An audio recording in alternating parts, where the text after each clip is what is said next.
Problema sa pipila ka residente sa sitio Patima, Barangay San Jose, Santa Josefa, Agusan del Sur. Ang kasaba sa Tambotsong Burabura, panahon sa kagabion, kung mabahigayon og drug racing, ang mga kabatanunan, sumala kang Jerry Marmito, nakahatag na og grabing kahasol ang drug racing tungod kay sagad nagapahigayon og drug racing ang mga kabatanunan matag alas 9 o alas 10 sa gabi. Perting hasula.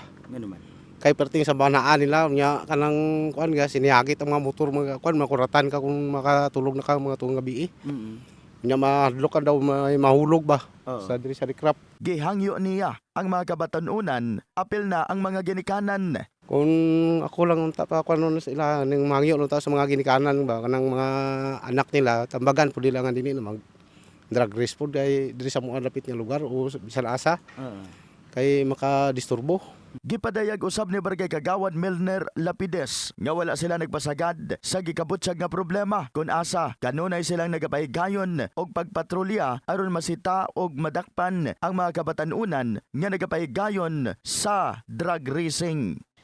Di may maunda mga tanod nga mo bantay, mo robing ni taman sa mga oras nga limit hour. Sama sa alas 10 o alas 11, kani nga programa sa kalinaw sa among barangay, amo kini suportaran.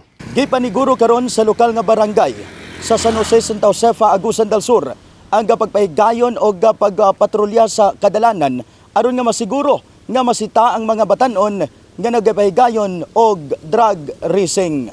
In the heart of changing lives, kini si Brigada Christian Talimudaw Cabanyas, Brigada News.